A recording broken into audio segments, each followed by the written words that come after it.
আসসালামু আলাইকুম। আমি একটা রেসিপি তৈরি করার জন্য রেডি হচ্ছি। আগে একটা ডিম ভেঙে ফাটা দিলাম। ডিমটা সুন্দর করে মাখাতে হবে। মাখা তাকে একটু পাতলা আঁকে দিতে হবে। তারপরে এবার দিব চিনি 1 কাপ। চিনিটা আগে মেপে নিচ্ছি। এবার চিনিটা দিয়ে দিলাম 1 কাপ চিনি।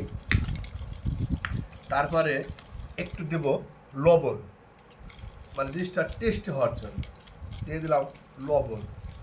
এবার আপনারা যদি মনে করেন যে সুজি একটু দিতে পারেন তাহলে সুজি দিলে একটু ভালো হয়। সুজি আমি অল্প করে একটু খেয়ে দিলাম সুজিটা। সুজির পরে একটু বেকিং পাউডার। বেকিং পাউডারটা আপনি মেপে নিতে হবে, বেশি দেওয়া যাবে না,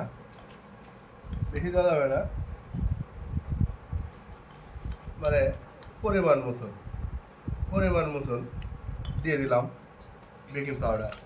আর এটা কিন্তু লাড়তে হবে, এটা কিন্তু যত লাড়বে তত কিন্তু জিনিসটা ভালো হবে। এবার আমি এটা লাড়তে চিনিটা গলায় নিতে হবে। গলায় নেওয়ার পর যতক্ষণ না গলবে, কিন্তু এটা কিন্তু আটার সাথে কিন্তু যদি দেন তাহলে কিন্তু গলবে না। এই জন্যে আগে এইভাবে মাখাই নেওয়ার পর এবার দেবো আটাটা আপনার যে কোনো ময়দা আটার যে কোনো একটা হলেই হলো। জিনিসটা হবে কি বুঝতে পারছেন? বিস্কুট তৈরি হবে আজকে এই রেসিপিটা। এটা সুস্বাদু খাবার তৈরি, ছেলে মেয়ে সবার জন্য এটা খাইতে পারে এবং এই জিনিসগুলো খুব সুস্বাদু হয়। তো ঠিক আছে, শুরু করলাম। এতদিন পরে একটু ময়দাটা খামির করে নিয়েছিলাম, কারণ ওটা খামির না করলে একটু রেস্ট না নিলে তাতে একটু শক্ত হয়ে যায়। শক্ত হলে ভালো হয়। এই যে বিস্কুট ডিজাইনটা আবার দেখেন, একটা পুরা বাজারের যে বিস্কুট সেই বিস্কুটটাই তৈরি করতেছি। এখন আমি যদি মনে করি এটা ওভেনে দিতে পারি। যদি মনে করেন না ভাজবো চুলায় দিয়েও ভাজতে পারি। যেটা আপনি যেভাবে পারেন সেটা সেভাবে তেলে দিয়ে বিস্কুটটা তৈরি করছি। আপনারা দেখুন, এইভাবে বাচ্চা কাচ্চাদের খাওয়াবেন, সুস্বাদু। কারণ কোনো জিনিস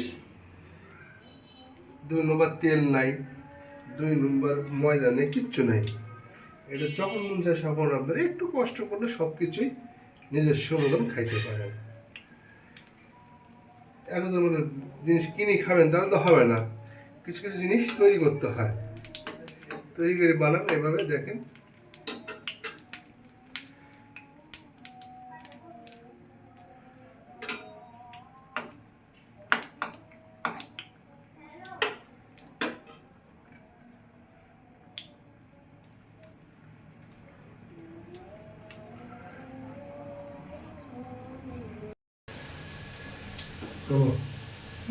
এই যে এইভাবে আপনারা সুন্দরভাবে সুস্বাদু বিস্কুট তৈরি হয়ে গেল। এই যে আমাদের রেসিপিটা হয়ে গেল। আজকের রেসিপি আমাদের ছিল বিস্কুট বানানি। এটা আপনারা যত বানাবেন, আর আগে প্রথমে হালকা করে আপনার দিতে হবে, জাল দিতে হবে হালকা করে। তারপরে তেলটা বেশি গরম হয়ে গেলে সেখান আবার চাল কমাই দেবেন। জাল বেশি দেবেন না, জাল বেশি দিলে আপনার পুড়ে যাবে, তাহলে জিনিসটা ভালো লাগবে না দেখতে। রেসিপি তৈরি হয়ে গেছে। এটা হলো বিস্কুট পিঠা, বুঝতে পারছেন? বিস্কুট পিঠা সুন্দর, দেখেন আপনারা নিজেরাও বানায় দেখবেন কেমন লাগে খাইতে।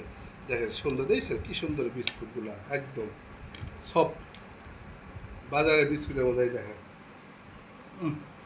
খুব স্বাদের বিস্কুট, দেখছেন?